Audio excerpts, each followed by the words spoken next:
Have you ever been on a dive and noticed a diver with 1 or 2 tanks or even more under their arms and none on their back? Today we're going to introduce you to Sidemount Diving. Welcome to Everything Scuba.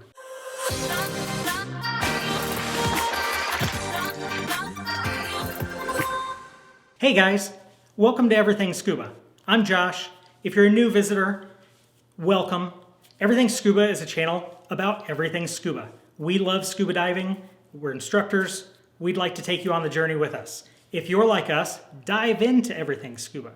Click that subscribe button, ring the bell, tell your mama, tell your friends. So today we're talking about the who, what, when, where, and why of Sidemount diving. As an introduction to Sidemount, we're going to tell you when you would use it, why you would use it, how you would use it, the benefits of using it. And then the series will continue and we'll go over gear, we'll go over theory, we'll go over skills and certification. So why do I like Sidemount diving and why do I think you might? Well, there are several reasons. A few of the big benefits.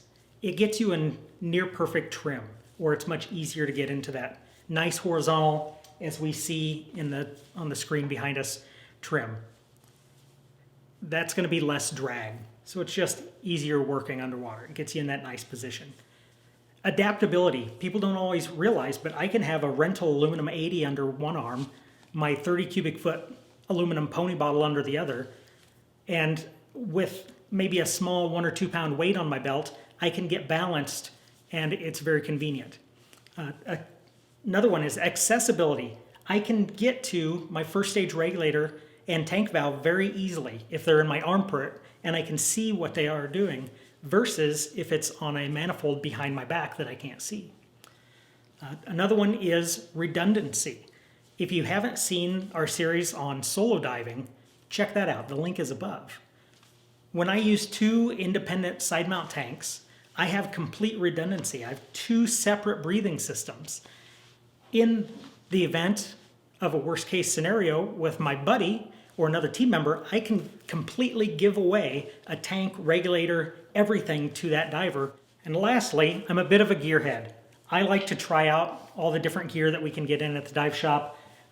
I like to put together some of the different systems, dive them, try them out. It's just interesting to me.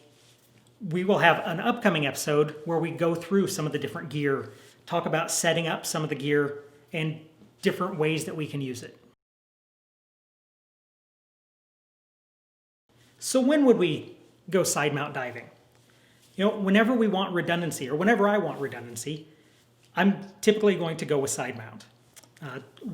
Now, whenever we need multiple gases or multiple bottles, for me, I prefer side mount as opposed to back mount and then other tanks.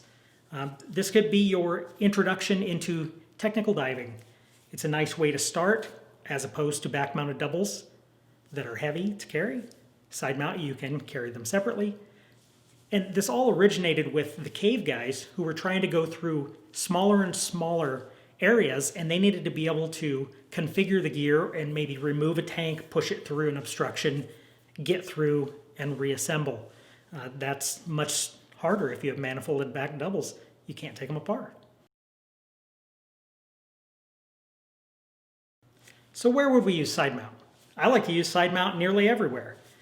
Whether it's during a course in our quarry or if I'm out on the boat. Oftentimes, if I don't need redundancy, if I'm just doing recreational dives, maybe taking photos on a lead dive off the boat, I will sling a single left side aluminum 80 from the boat. I'll reconfigure my first stage so I have both hoses coming off of it. I no longer am redundant, but I'm still side mount diving. I get most of the benefits of trim and position. I may have to offset not having a tank on one side with maybe a 2 or 3 pound weight on my belt. Not a big deal. And then the other place, you know, this all started in caves and in restricted areas. You know, lots of wreck divers like to use side mount, lots of cave divers and cavern divers. So who can get certified to side mount dive? We're PADI instructors. PADI's requirements to be a side mount diver or take the course, you have to be an open water certified diver and you have to be 15 years old or above. Now, if you're thinking about using this when you go on to solo diver, Remember, we learned in Self-Reliant that you need to be 18 years old, you need to be advanced open water certified, and you need to have at least 100 dives. But this is a great precursor to get used to the gear setup and move on. So I'm really excited to bring this whole series about Sidemount diving to you. I really enjoy it. I think it's really neat. In the next episode, we're going to talk about gas systems, how we are going to rig a cylinder, a regulator, different size tanks, some of that. Click that link above. Sidemount's awesome. Just don't carry your stuff.